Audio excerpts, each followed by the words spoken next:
भक्तों, ओम नमः शिवाय, श्री शिवाय नमस्तुभ्यम, जय श्री महाकाल। जी हाँ भक्तों, क्या आपके भी घर में कोई ऐसा व्यक्ति है जिसका विवाह नहीं हो पा रहा? आप लोग बहुत ज़्यादा परेशान हो उसके विवाह के लिए कि आखिरकार इसका जो विवाह है वो होता क्यों नहीं है। जब भी आप प्रयास करते हो उसके विवाह के होने का कि विवाह हो जाए, तो कोई ना कोई अड़चन, कोई ना कोई समस्या आ रही है जिसके कारण उस व्यक्ति का जो विवाह है ना, वो होने का नाम ही नहीं ले रहा। तो ऐसे में कौन सा उपाय करें ताकि उस व्यक्ति का जो विवाह है वो अच्छे तरीके से हो जाए। आज की इस वीडियो के माध्यम से हम आपको बताने वाले हैं कि आपको करना क्या है। तो बस उपाय ध्यान से सुन के अच्छे से करिएगा ज़रूर। अगर आपने आज का ये उपाय ध्यान से सुन के अच्छे से कर लिया, तो अवश्य रूप से जो कोई भी इच्छा है, जो कोई भी मनोकामना है, सारी की सारी मनोकामना, सारी की सारी इच्छा अवश्य रूप से पूरी होनी ही होनी है। क्या करना है, कैसे करना है, पूरा आपको बताने वाला हूँ। तो बस उपाय ध्यान से सुन के और अच्छे से समझ के करिएगा। अगर आपने आज का ये उपाय ध्यान से सुना और अच्छे से किया, तो आप खुद ही देखेंगे कि अवश्य रूप से जो कोई भी इच्छा मनोकामना है, सारी की सारी मनोकामना, सारी की सारी इच्छा अवश्य रूप से पूरी होगी ही होगी। ठीक, क्या करना है, कैसे करना है, पूरा आपको मैं बताने वाला हूँ। देखिए, आपको भी पता है कि पूज्य गुरुदेव की जो कथा होती है ना, उसमें लाखों की भीड़ आती है। कैसे भीड़ आती है? लाखों की भीड़ आती है। और जब गुरुदेव की कथा में लाखों की भीड़ आती है, तो वहाँ ज़्यादातर जो भक्त रहते हैं वो क्या करते हैं? पत्र के द्वारा, किसके द्वारा? पत्र के द्वारा अपनी मनोकामना गुरुदेव तक पहुँचाते हैं। तभी गुरुदेव की कथा चल रही थी, आज से 4 से 5 महीना पहले की बात है। गुरुदेव की कथा चल रही थी और गुरुदेव की कथा में लाखों की भीड़ आई। अब जब गुरुदेव की कथा में लाखों की भीड़ आई, तो वहाँ ज़्यादातर जो भक्त थे ना, उन्होंने क्या किया? पत्र के द्वारा अपनी मनोकामना गुरुदेव तक पहुँचाई। अब जब गुरुदेव के पास पत्र पहुँचा और गुरुदेव ने पत्र पढ़ा, तो वहाँ गुरुदेव ने देखा कि ज़्यादातर जो भक्त है ना, उनकी क्या है? केवल और केवल एक ही मनोकामना है। क्या मनोकामना है? कि गुरुदेव, हमारा जो बच्चा है उसका जो मन है ना, वो क्या हो रहा है? उसका मतलब विवाह नहीं हो पा रहा। हम लोग ने हर प्रयास कर लिया, हर एक वो कर लिया, लेकिन फिर भी उसका व्यक्ति का जो विवाह है वो नहीं हो पा रहा। हर एक चीज़ सही चल रही होती है, हर एक चीज़ ठीक चल रही होती है, लेकिन अंत में आके कुछ ना कुछ ऐसा होता है जिसके कारण उस व्यक्ति का जो विवाह है वो होने का नाम ही नहीं लेता। कृपया करके कोई उपाय बता दें। उसकी जो उम्र है वो धीरे-धीरे करके गुज़रती जा रही है। कोई 30 साल का हो गया है, कोई 35 साल का हो गया है, कोई 40 साल का हो गया है, यहाँ तक कि 45-45 साल तक के भी लोग हो गए हैं, विवाह नहीं हो पा रहा। जब गुरुदेव ने देखा, तब गुरुदेव ने 2 से 3 उपाय बताए और कहा केवल और केवल ये उपाय कर लेना, तुम्हारा जो भी व्यक्ति है घर का, जिसका भी विवाह नहीं हो पा रहा, बस रूप से उसका जो विवाह है, वो होगा ही होगा। जब गुरुदेव ने उपाय बताया, तो लोगों ने जा जाके इस उपाय को घर में करना शुरू कर दिया। अब जैसे ही लोगों ने जा जाके इस उपाय को घर में करना शुरू कर दिया, वही लोग गुरुदेव की कथा में मात्र 1 से डेढ़ महीने के बाद वापस आए। अब जब वही लोग गुरुदेव की कथा में वापस आए, तो उन्होंने क्या किया? फिर से एक बार गुरुदेव को पत्र लिखा।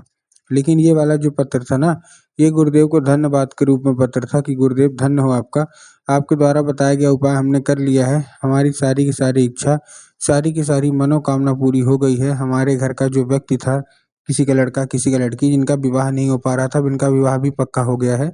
और ये केवल और केवल आपके द्वारा बताए गए उपाय के द्वारा हुआ है। आपका कोटि-कोटि धन्यवाद। तो देखिए, जो लोग भी मेरी आवाज़ अभी सुन रहे हैं ना, अगर आपको भी जानना है कि आखिर ऐसा कौन-सा उपाय है, जिसको करने मात्र से सारी की सारी इच्छा मनोकामना पूरी हो जाती है, तो चलिए हम बताते हैं आपको आज की इस वीडियो के माध्यम से कि आपको करना क्या है। तो बस उपाय ध्यान से सुन के अच्छे से करिएगा ज़रूर। और अगर आप चैनल पे अगर पहली बार आए हैं और आवाज़ मेरी पहली बार सुन रहे हैं, तो वीडियो कर दें लाइक और चैनल को भी कर लें सब्सक्राइब, ताकि पूजनीय पंडित प्रदीप जी मिश्रा के रोज़ नए-नए उपाय, जो कि मैं उनकी कथा से सुनता हूँ, श्रवण करता हूँ, सबसे पहले मैं आपको प्राप्त करा सकूँ। ठीक? तो देखिए, जो हमारा सबसे पहला उपाय है, इस उपाय में आपको क्या करना है? 3 काली मिर्च और 1 धतूरा लेना है। क्या-क्या लेना है? 3 काली मिर्च ले लेना है और 1 धतूरा। अब देखिए, काली मिर्च और काली तिल में ना बहुत सारे लोग कन्फ्यूज़ होते हैं कि काली मिर्च लें कि काली तिल। तब गुरुदेव ने साफ-साफ बताया है कि आपको क्या लेना है? आपको लेना है केवल और केवल काली मिर्च। ठीक? काली मिर्च आपने ले लिया। अब काली मिर्च लेने के बाद आपको करना क्या है? आपको ले लेना है धतूरा 1। ठीक? धतूरा भी ले लिया। अब आपको करना क्या है? जैसे आपने ले लिया, लेने के बाद आपको चुपचाप क्या करना है? जैसे आपने ले लिया, लेने के बाद आपको चुपचाप क्या करना है? अपने क्या करना है? उसी मतलब बच्चे को दे देना है जिसका विवाह नहीं हो पा रहा। ठीक? दे दिया। देने के बाद उसको क्या बोलना है कि दक्षिण दिशा में खड़ा हो जाए और उत्तर की ओर अपना चेहरा कर ले। अब देखिए दक्षिण और उत्तर में भी बहुत सारे लोग कन्फ्यूज़ होते हैं कि दक्षिण क्या है, उत्तर क्या है, हमको थोड़ा साफ-साफ बताओ। तब गुरुदेव ने साफ-साफ बताया है कि आप जिस भी शिव मंदिर जा रहे हैं ना, उस शिव मंदिर का जिधर साइड जलाधारी हो, आपको अपना चेहरा उधर साइड करके खड़े हो जाना है, ठीक? खड़े हो गए? खड़े होने के बाद आपको एक नाम लेके कौन-सा? महादेव का बहुत ही सुंदर सा नाम है, कौन-सा? श्रम्भेश्वर महादेव।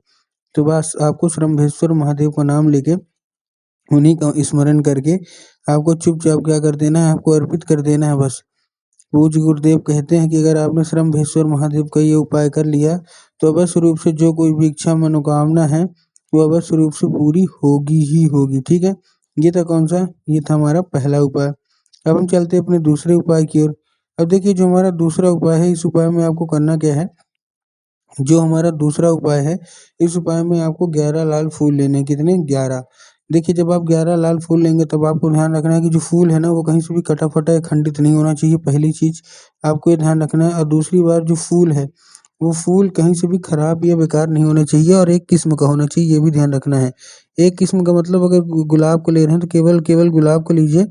अगर आप गुड़हल के ले रहे हैं तो केवल और केवल गुड़हल के लीजिए। ये नहीं कि 2 फूल गुलाब के ले लिए, 3 फूल गुड़हल के ले लिए, 4 फूल किसी और के ले लिए, ऐसा आपको नहीं करना है, ठीक? तो आपने फूल ले लिया, फूल लेने के बाद आपको करना क्या है, जैसे आपने फूल ले लिया, फूल लेने के बाद आपको चुपचाप क्या करना है, पहुँच जाना है सीधा-सीधा शिव मंदिर। अब जैसे ही आप शिव मंदिर पहुँचेंगे, ठीक है ना? शिव मंदिर पहुँचने के बाद आपको करना क्या है, जैसे आपने शिव मंदिर पहुँचे, शिव मंदिर पहुँचने के बाद आपको क्या करना है, आपके दिमाग में हो कि जाएँगे बाबा भोलेनाथ के ऊपर अर्पित कर देंगे, जो कि बिल्कुल गलत है। आपको बाबा भोलेनाथ के ऊपर अर्पित नहीं करना, आपको माता सुख सुंदरी के ऊपर अर्पित करना है।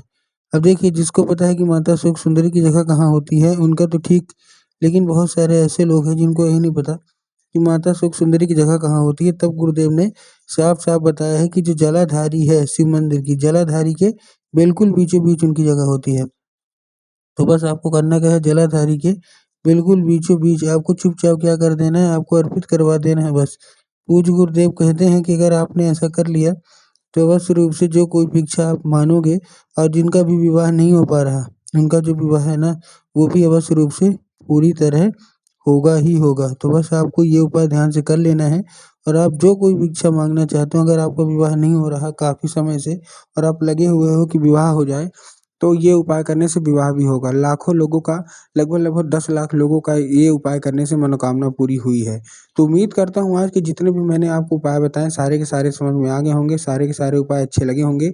अगर उपाय अच्छे लगे हों तो कमेंट बॉक्स में एक बार हर हर महादेव अवश्य रूप से लिख देना और चैनल पे अगर नए हैं तो वीडियो को लाइक करके चैनल को सब्सक्राइब भी कर लेना ताकि पूजनीय पंडित प्रदीप जी मिश्रा के जो नए-नए उपाय आएँगे ना सबसे पहले मैं आपको दे सकूँ।